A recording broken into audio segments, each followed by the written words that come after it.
First of all, I'm most grateful to you that you came up with this initiative.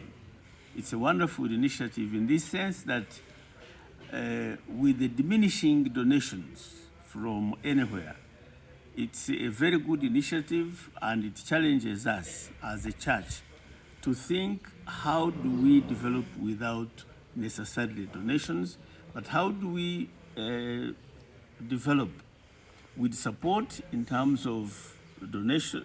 It's a donation as well, although it's going to be a loan, but it's a support in terms, it's a donation because it is interest free.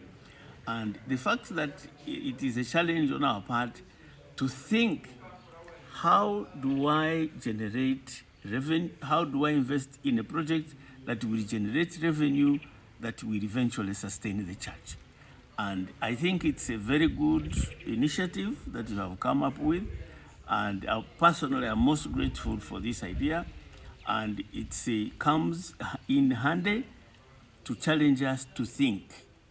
We must think, how do we tap this opportunity for the good of the church, that we can make investments for the good of the future of the church, and that we can eventually be able to be self-sustaining with the support that we get, that the church will be able to be self-sustaining. It's a challenge that I have, for instance, in my diocese. We have been, since I came in, for the last 22 years, we've been working on phases of 5-year strategic plan.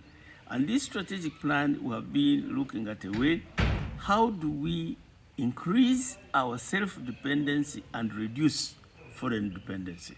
And we have been able to have achievements that every 5 years we reduce from this percentage to this percentage, every 5 years from this percentage to this percentage.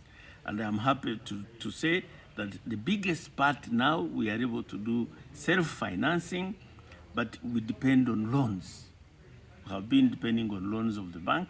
We have borrowed money from the bank. We have been able to put up constructions that we are now renting, but the return on investments is a little longer. But at least in a few years' time, these investments that we have made are going to support the church. And with the opportunity to do more investments, I think it's a wonderful opportunity. We thank God for it and pray that God blesses you and blesses this opportunity that He has given to us for the good of this church in our part of the country.